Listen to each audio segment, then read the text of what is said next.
Thank you. Thank you, everybody. Thank you. Please. Thank you. Thank you. Thank you very much. Thank you very much. Madam Speaker, Mr. Vice President, members of Congress, the First Lady of the United States, she's around here somewhere.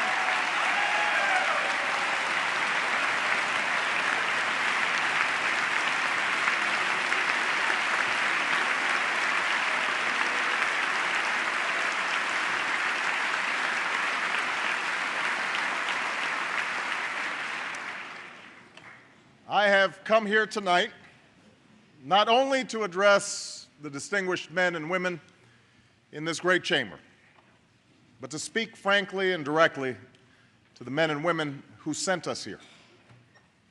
I know that for many Americans watching right now, the state of our economy is a concern that rises above all others, and rightly so. If you haven't been personally affected by this recession, you probably know someone who has. A friend, a neighbor, a member of your family. You don't need to hear another list of statistics to know that our economy is in crisis because you live it every day. It's the worry you wake up with and the source of sleepless nights. It's the job you thought you'd retire from but now have lost, the business you built your dreams upon that's now hanging by a thread. The college acceptance letter your child had to put back in the envelope. The impact of this recession is real, and it is everywhere. But while our economy may be weakened and our confidence shaken, though we are living through difficult and uncertain times, tonight I want every American to know this: we will rebuild. We will recover, and the United States of America will emerge stronger than before.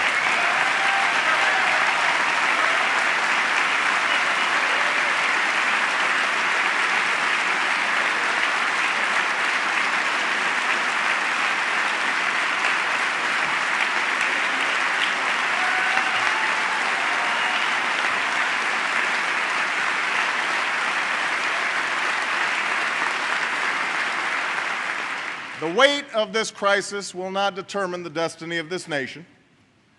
The answers to our problems don't lie beyond our reach. They exist in our laboratories, in our universities, in our fields and our factories, in the imaginations of our entrepreneurs and the pride of the hardest working people on earth. Those qualities that have made America the greatest force of progress and prosperity in human history, we still possess in ample measure. What is required now is for this country to pull together, confront boldly the challenges we face, and take responsibility for our future once more. Now, if we're honest with ourselves, we'll admit that for too long we have not always met these responsibilities, as a government or as a people. I say this not to lay blame or to look backwards, but because it is only by understanding how we arrived at this moment that we'll be able to lift ourselves out of this predicament. The fact is, our economy did not fall into decline overnight, nor did all of our problems begin when the housing market collapsed or the stock market sank. We have known for decades that our survival depends on finding new sources of energy, yet we import more oil today than ever before. The cost of health care eats up more and more of our savings each year, yet we keep delaying reform. Our children will compete for jobs in a global economy that too many of our schools do not prepare them for. And though all of these challenges went unsolved, we still managed to spend more money and pile up more debt, both as individuals and through our government, than ever before. In other words, we have lived through an era where too often short-term gains were prized over long-term prosperity, where we failed to look beyond the next payment, the next quarter, or the next election.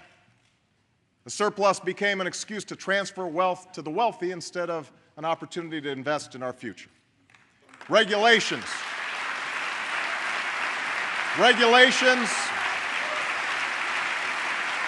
Regulations were gutted for the sake of a quick profit at the expense of a healthy market.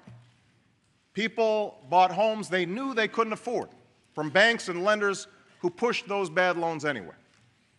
And all the while, critical debates and difficult decisions were put off for some other time on some other day. Well, that day of reckoning has arrived, and the time to take charge of our future is here. Now is the time to act boldly and wisely, to not only revive this economy, but to build a new foundation for lasting prosperity. Now's the time to jumpstart job creation, restart lending, and invest in areas like energy, healthcare, and education that will grow our economy even as we make hard choices to bring our deficit down. That is what my economic agenda is designed to do, and that is what I'd like to talk to you about tonight. It's an agenda that begins with jobs. As soon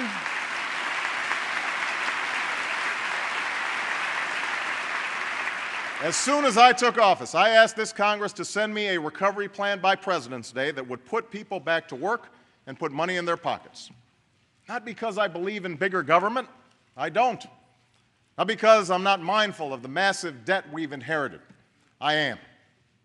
I called for action because the failure to do so would have cost more jobs and caused more hardship.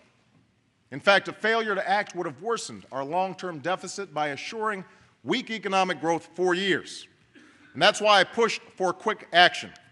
And tonight I am grateful that this Congress delivered and pleased to say that the American Recovery and Reinvestment Act is now law.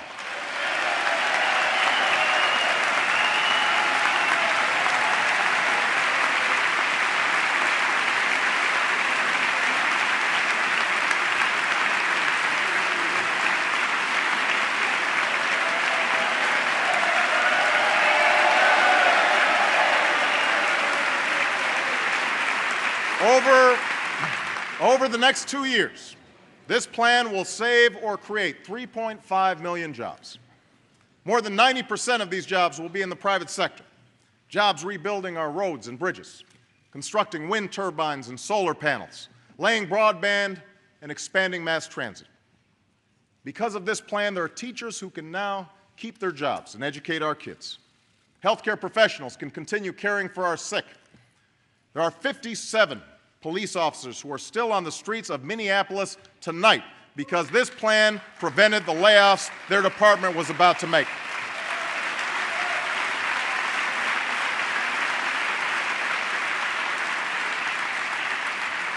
Because of this plan, 95% of working households in America will receive a tax cut that you will see in your paychecks beginning on April 1st. Because of this plan, families who are struggling to pay tuition costs will receive a $2,500 tax credit for all 4 years of college. And Americans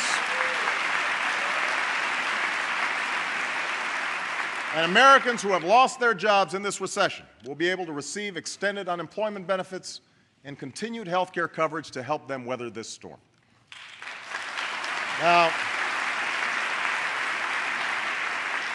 I know there are some in this chamber and watching at home who are skeptical of whether this plan will work.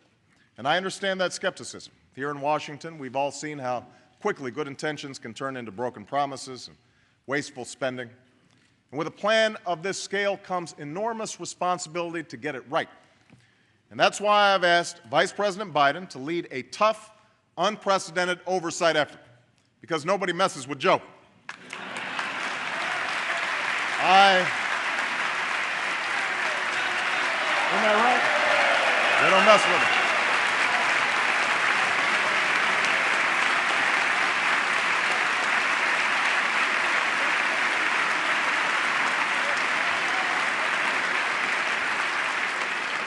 I have told each of my cabinet, as well as mayors and governors across the country, that they will be held accountable by me and the American people for every dollar they spend.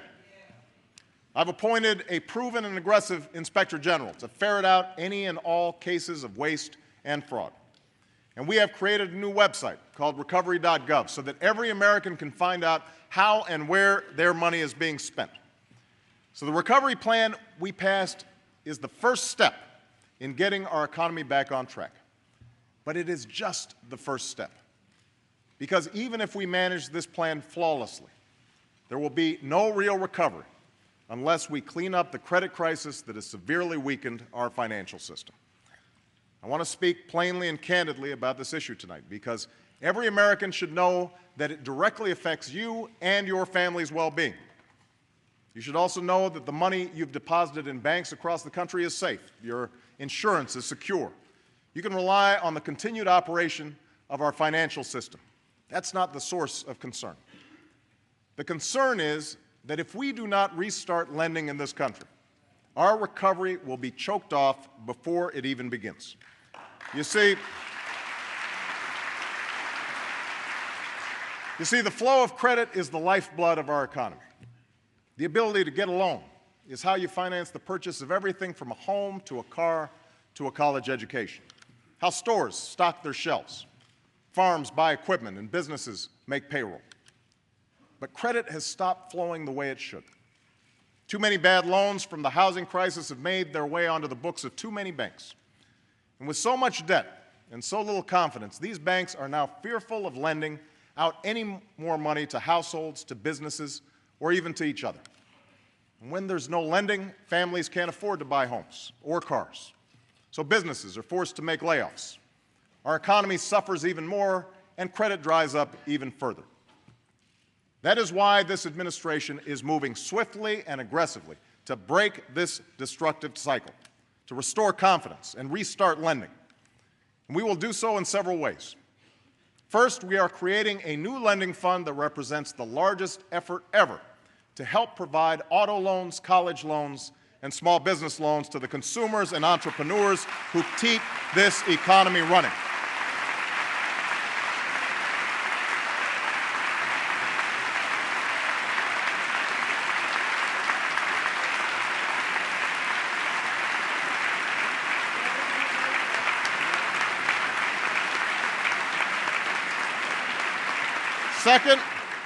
Second, we have launched a housing plan that will help responsible families facing the threat of foreclosure lower their monthly payments and refinance their mortgages.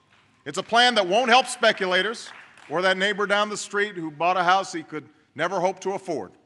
But it will help millions of Americans who are struggling with declining home values, Americans who will now be able to take advantage of the lower interest rates that this plan has already helped to bring about. In fact, the average family who refinances today can save nearly $2,000 per year on their mortgage.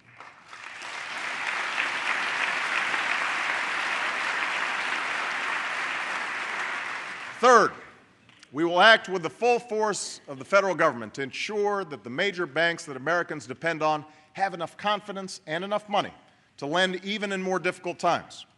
And when we learn that a major bank has serious problems, we will hold accountable those responsible, force the necessary adjustments, provide the support to clean up their balance sheets, and assure the continuity of a strong, viable institution that can serve our people and our economy. Now, I understand that on any given day, Wall Street may be more comforted by an approach that gives bank bailouts with no strings attached and that holds nobody accountable for their reckless decisions. But such an approach won't solve the problem. And our goal is to quicken the day when we restart lending to the American people and American business and end this crisis once and for all. And I intend to hold these banks fully accountable for the assistance they receive, and this time they will have to clearly demonstrate how taxpayer dollars result in more lending for the American taxpayer.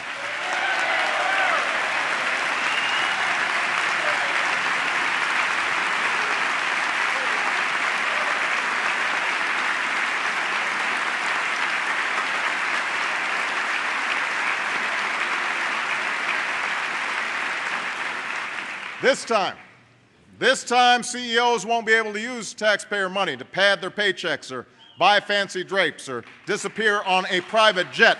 Those days are over.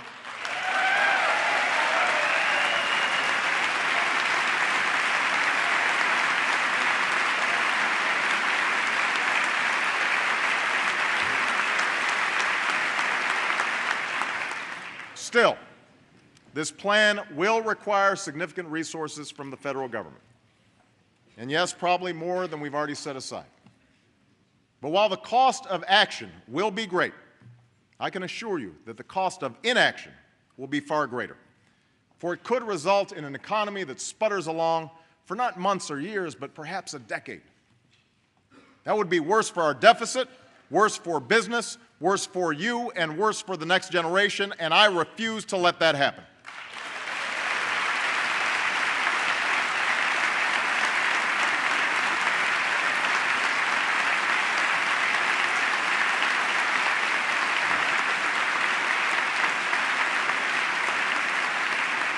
Now, I understand that when the last administration asked this Congress to provide assistance for struggling banks, Democrats and Republicans alike were infuriated by the mismanagement and the results that followed. So were the American taxpayers. So was I. So I know how unpopular it is to be seen as helping banks right now, especially when everyone is suffering in part from their bad decisions. I promise you, I get it. But I also know that in a time of crisis, we cannot afford to govern out of anger or yield to the politics of the moment. My job, our job, is to solve the problem. Our job is to govern with a sense of responsibility. I will not spend a single penny for the purpose of rewarding a single Wall Street executive. But I will do whatever it takes to help the small business that can't pay its workers or the family that has saved and still can't get a mortgage. That's what this is about. It's not about helping banks, it's about helping people.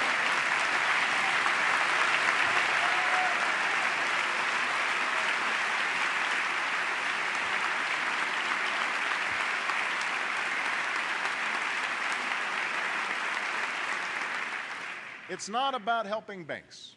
It's about helping people, because when credit is available again, that young family can finally buy a new home. And then some company will hire workers to build it. And then those workers will have money to spend. And if they can get a loan too, maybe they'll finally buy that car or open their own business. Investors will return to the market, and American families will see their retirement secured once more. Slowly but surely, confidence will return, and our economy will recover.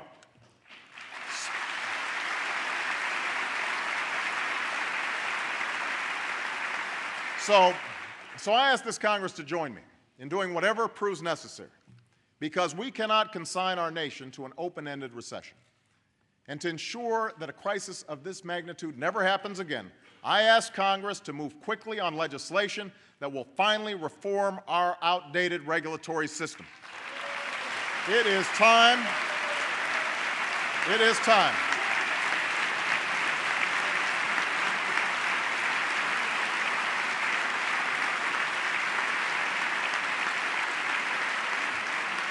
It is time to put in place tough, new common sense rules of the road so that our financial market rewards drive and innovation and punishes shortcuts and abuse. The recovery plan and the financial stability plan are the immediate steps we're taking to revive our economy in the short term. But the only way to fully restore America's economic strength is to make the long-term investments that will lead to new jobs, new industries, and a renewed ability to compete with the rest of the world. The only way this century will be another American century is if we confront at last the price of our dependence on oil and the high cost of health care, the schools that aren't preparing our children, and the mountain of debt they stand to inherit. That is our responsibility. In the next few days, I will submit a budget to Congress. So often, we've come to view these documents as simply numbers on a page or a laundry list of programs. I see this document differently. I see it as a vision for America, as a blueprint for our future.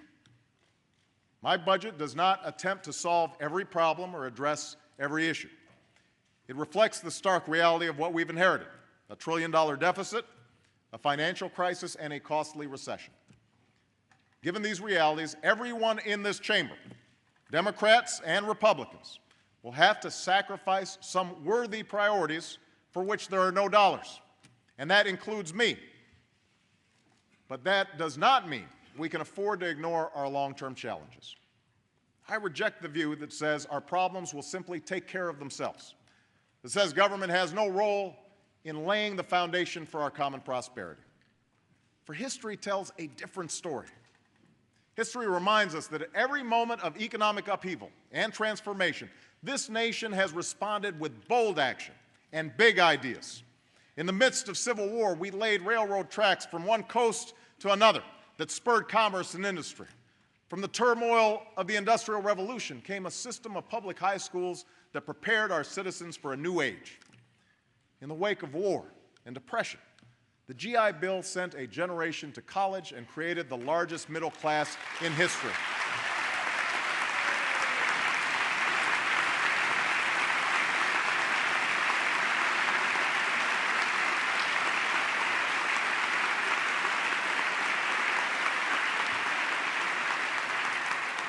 And a twilight struggle for freedom led to a nation of highways, an American on the moon, and an explosion of technology that still shapes our world.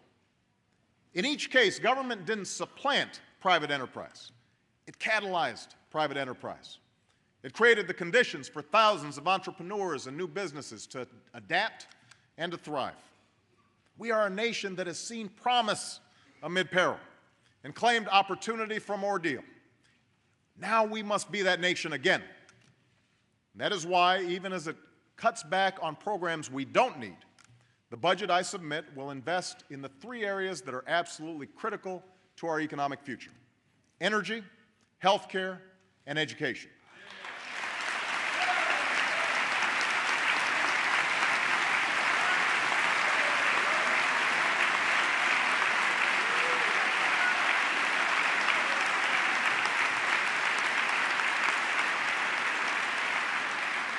It begins with energy.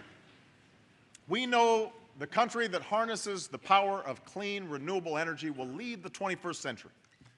And yet it is China that has launched the largest effort in history to make their economy energy efficient. We invented solar technology, but we've fallen behind countries like Germany and Japan in producing it. New plug-in hybrids roll off our assembly lines, but they will run on batteries made in Korea. Well, I do not accept a future where the jobs and industries of tomorrow take root beyond our borders, and I know you don't either. It is time for America to lead again.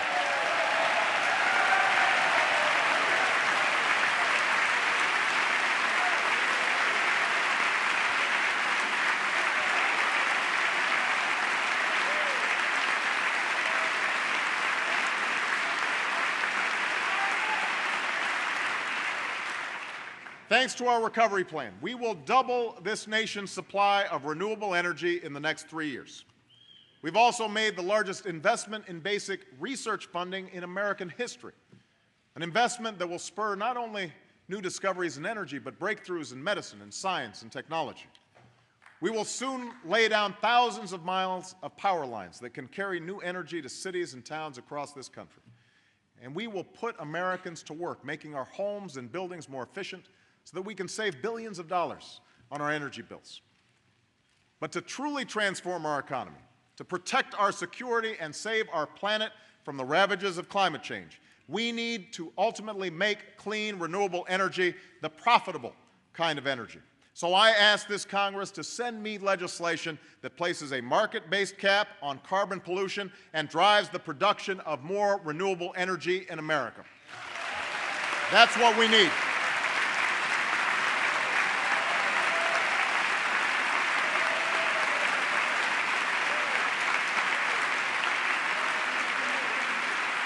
And to support that innovation, we will invest $15 billion a year to develop technologies like wind power and solar power, advanced biofuels, clean coal, and more efficient cars and trucks built right here in America.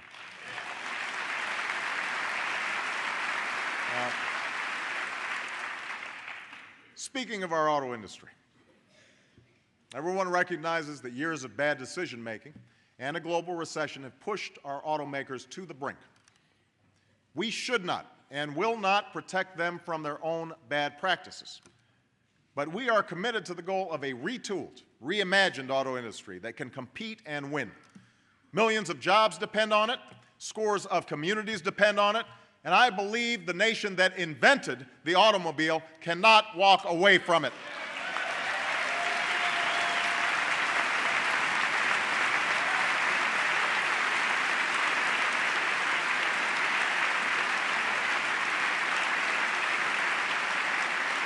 Now, none of this will come without cost, nor will it be easy. But this is America. We don't do what's easy. We do what's necessary to move this country forward. And for that same reason, we must also address the crushing cost of health care.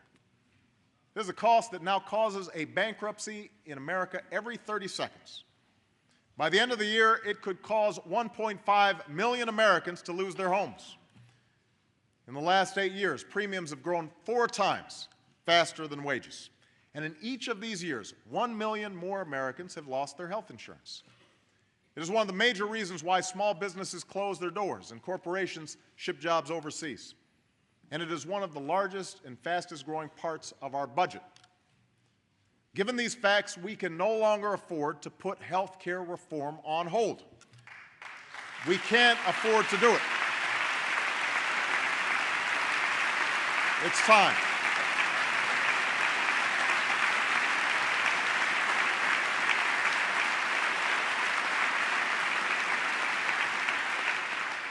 Already, we've done more to advance the cause of health care reform in the last 30 days than we've done in the last decade. When it was days old, this Congress passed a law to provide and protect health insurance for 11 million American children whose parents work full-time.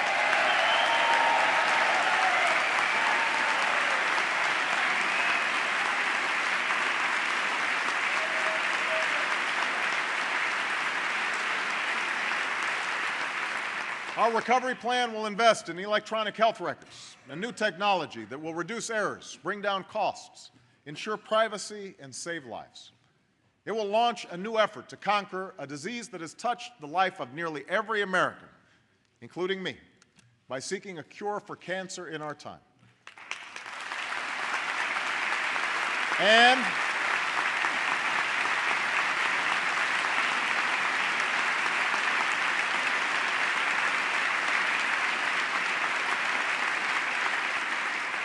And it makes the largest investment ever in preventive care, because that's one of the best ways to keep our people healthy and our costs under control.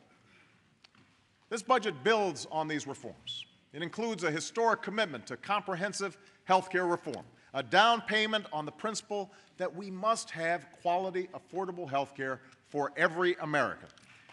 It's a commitment that's paid for in part by efficiencies in our system that are long overdue. And it's a step we must take if we hope to bring down our deficit in the years to come. Now, there will be many different opinions and ideas about how to achieve reform. And that's why I'm bringing together businesses and workers, doctors and healthcare providers, Democrats and Republicans, to begin work on this issue next week. I suffer no illusions that this will be an easy process. Once again, it will be hard, but I also know that nearly a century after Teddy Roosevelt first called for reform, the cost of our health care has weighed down our economy and our conscience long enough. So let there be no doubt. Health care reform cannot wait, it must not wait, and it will not wait another year.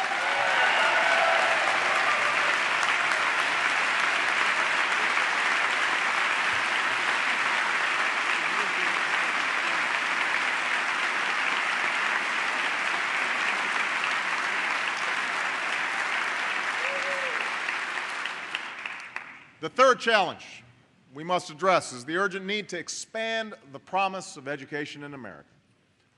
In a global economy where the most valuable skill you can sell is your knowledge, a good education is no longer just a pathway to opportunity, it is a prerequisite. Right now, 3/4 of the fastest growing occupations require more than a high school diploma. And yet just over half of our citizens have that level of education. We have one of the highest high school dropout rates of any industrialized nation, and half of the students who begin college never finish. This is a prescription for economic decline, because we know the countries that outteach us today will outcompete us tomorrow. And that is why it will be the goal of this administration to ensure that every child has access to a complete and competitive education from the day they are born to the day they begin a career. That is a promise we have to make to the children of America.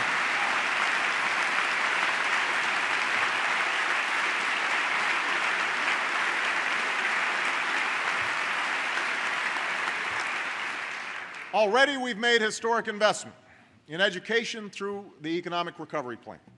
We've dramatically expanded early childhood education and will continue to improve its quality because we know that the most formative learning comes in those first years of life. We've made college affordable for nearly 7 million more students. 7 million.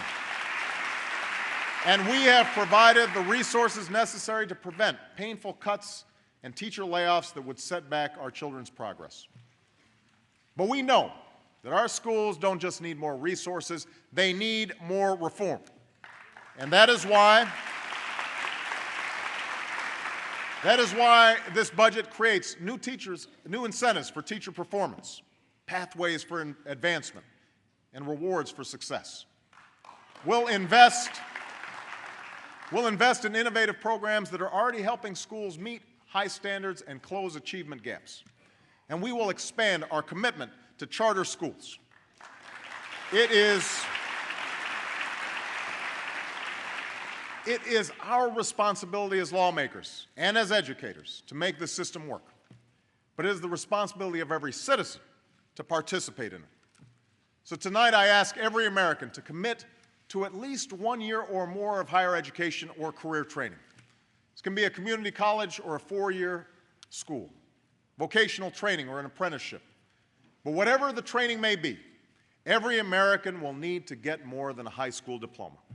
And dropping out of high school is no longer an option. It's not just quitting on yourself, it's quitting on your country. And this country needs and values the talents of every American.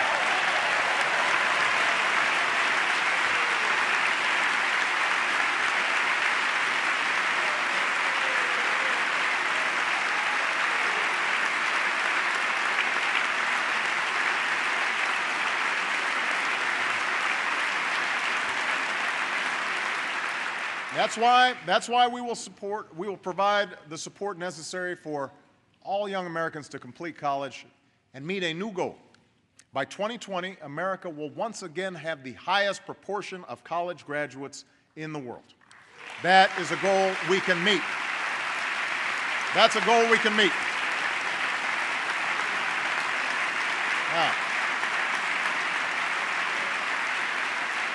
Now, I know that the price of tuition is higher than ever, which is why if you are willing to volunteer in your neighborhood or give back to your community or serve your country, we will make sure that you can afford a higher education. And to encourage a renewed spirit of national service for this and future generations, I ask Congress to send me the bipartisan legislation that bears the name of Senator Orrin Hatch, as well as an American who has never stopped asking what he can do for his country, Senator Edward Kennedy.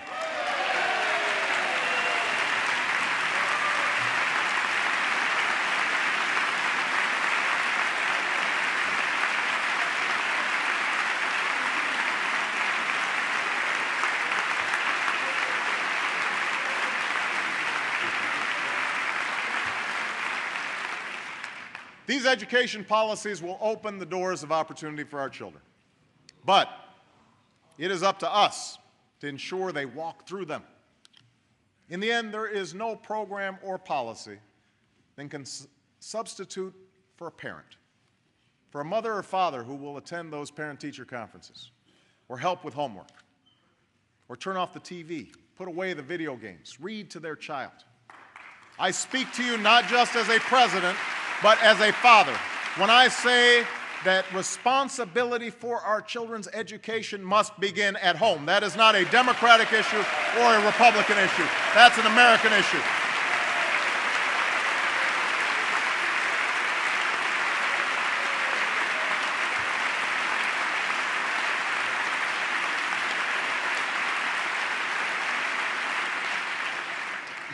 There is, of course, another responsibility we have to our children. And that's the responsibility to ensure that we do not pass on to them a debt they cannot pay. That is critical.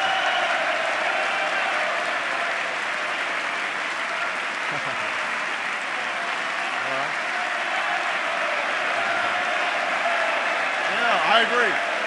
Absolutely. See, I know we can get some consensus in here.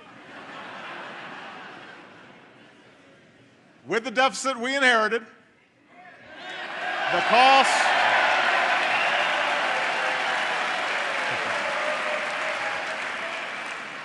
cost of the crisis we face, and the long-term challenges we must meet, it has never been more important to ensure that as our economy recovers, we do what it takes to bring this deficit down. That is critical. Now, I'm proud that we passed a recovery plan free of earmarks, and I want to pass a budget next year that ensures that each dollar we spend reflects only our most important national priorities. And yesterday I held a fiscal summit where I pledged to cut the deficit in half by the end of my first term in office. My administration has also begun to go line by line through the federal budget in order to eliminate wasteful and ineffective programs. As you can imagine, there's a process that will take some time, but we have already identified $2 trillion in savings over the next decade. In this budget,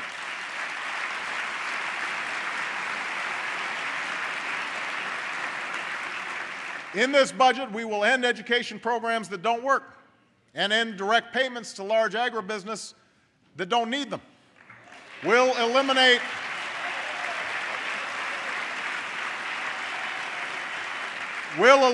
the no-bid contracts that have wasted billions in Iraq and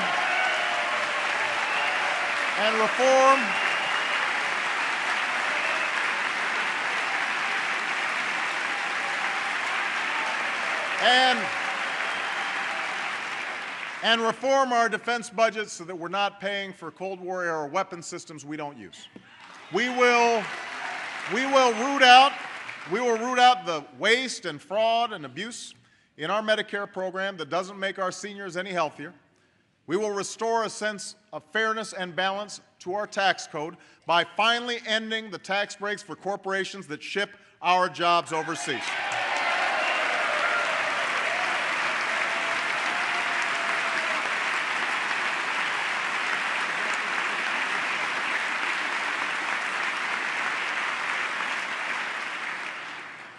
In order to save our children from a future of debt, we will also end the tax breaks for the wealthiest 2% of Americans.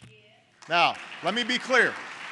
Let me be absolutely clear, because I know you'll end up hearing some of the same claims that rolling back these tax breaks means a massive tax increase on the American people. If your family earns less than $250,000 a year, $250,000 a year, you will not see your taxes increased a single dime. I repeat, not one single dime. In fact,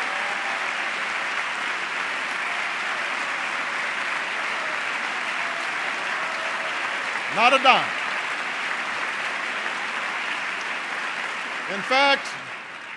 In fact, the recovery plan provides a tax cut. That's right, a tax cut for 95% of working families. And by the way, these checks are on the way.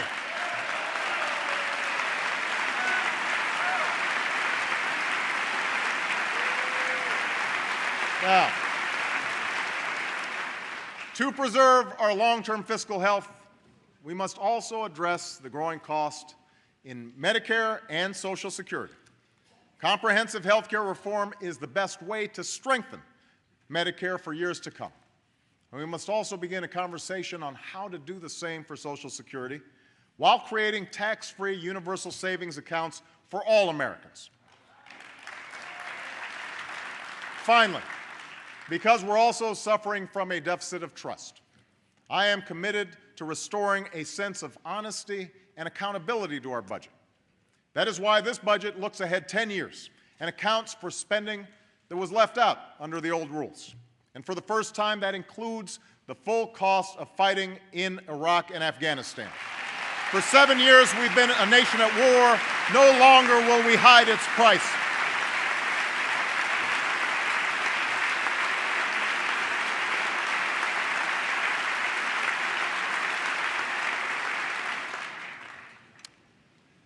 Along with our outstanding national security team, I am now carefully reviewing our policies in both wars, and I will soon announce a way forward in Iraq that leaves Iraq to its people and responsibly ends this war.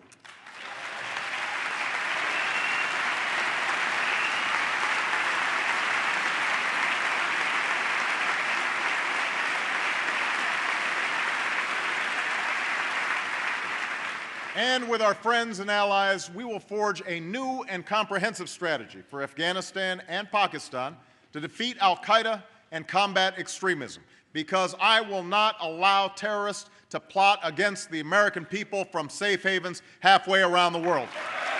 We will not allow it.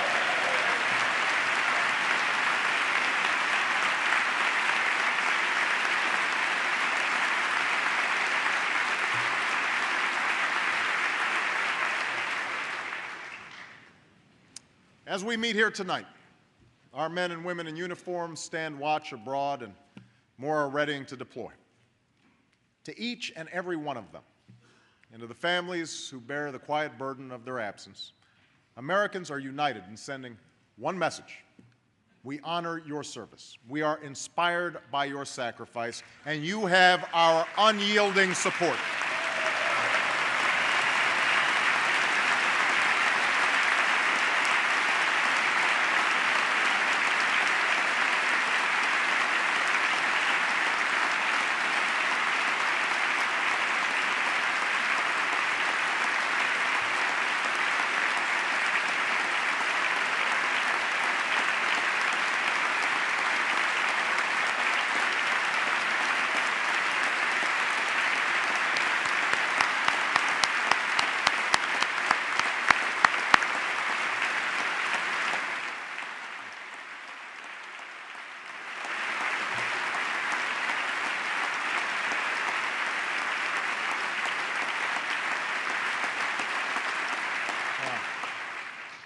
To relieve the strain on our forces, my budget increases the number of our soldiers and Marines. And to keep our sacred trust with those who serve, we will raise their pay and give our veterans the expanded health care and benefits that they have earned.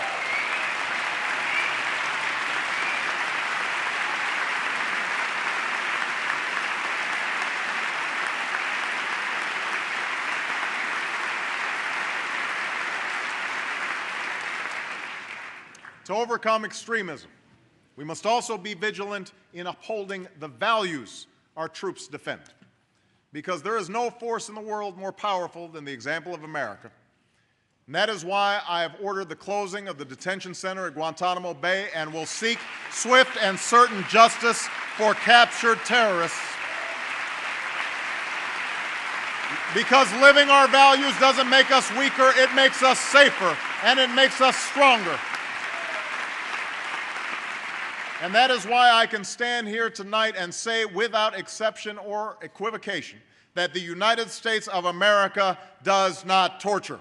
We can make that commitment here tonight.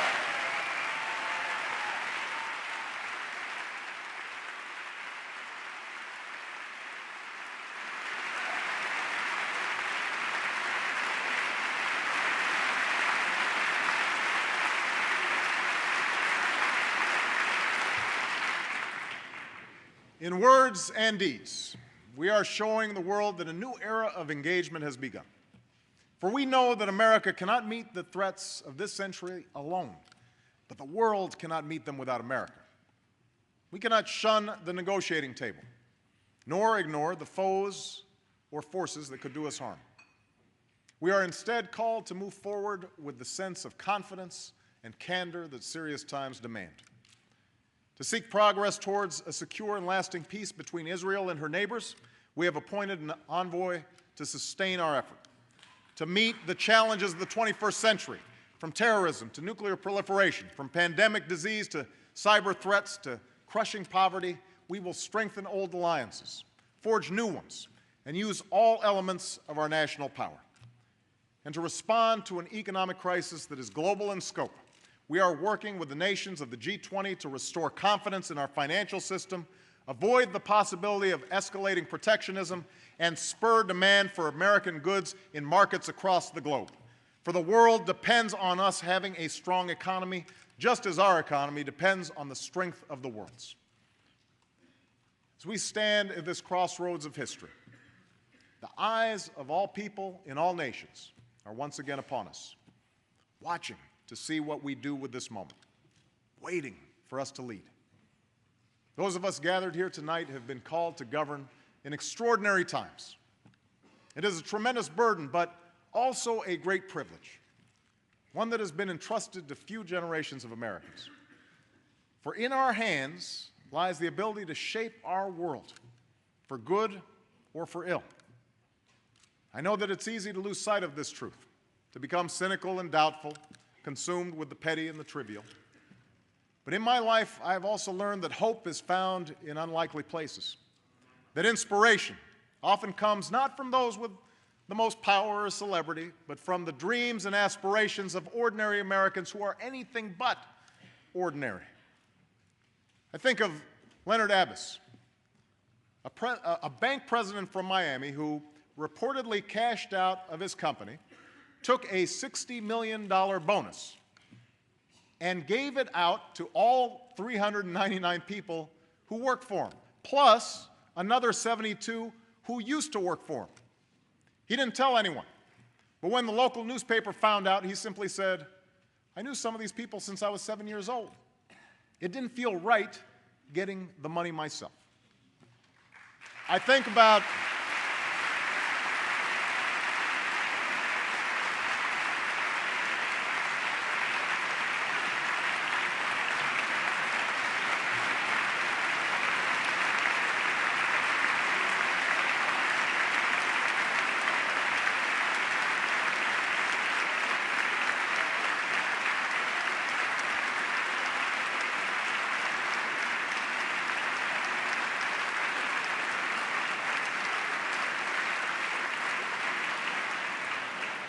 I think about Greensburg, Kansas, a town that was completely destroyed by a tornado, but is being rebuilt by its residents as a global example of how clean energy can power an entire community, how it can bring jobs and businesses to a place where piles of bricks and rubble once lay. The tragedy was terrible, said one of the men who helped them rebuild, but the folks here know that it also provided an incredible opportunity. I think about Tashea Bethea, the young girl from that school I visited in Dillon, South Carolina, the place where the ceilings leak, the paint peels off the walls, and they have to stop teaching 6 times a day because the train barrels by their classroom. She had been told that her school is hopeless. But the other day after class, she went to the public library and typed up a letter to the people sitting in this chamber. She even asked her principal for the money to buy a stamp. The letter asks us for help and says, "We are just students trying to become lawyers, doctors, congressmen like yourself, and one day president, so we can make a change to not just the state of South Carolina, but also the world. We are not quitters." That's what she said. We are not quitters. These words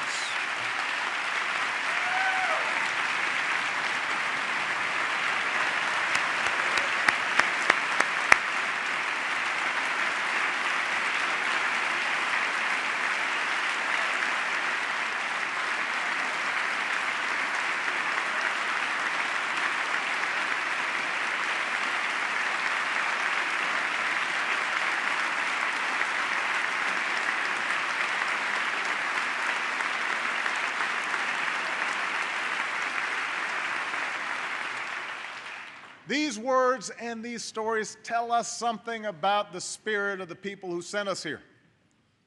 They tell us that even in the most trying times, amid the most difficult circumstances, there is a generosity, a resilience, a decency, and a determination that perseveres, a willingness to take responsibility for our future and for posterity. Their resolve must be our inspiration. Their concerns must be our cause. And we must show them and all our people that we are equal to the task before us. I know, look, I know that we haven't agreed on every issue thus far. There are surely times in the future where we will part ways. But I also know that every American who is sitting here tonight loves this country and wants it to succeed. I know that.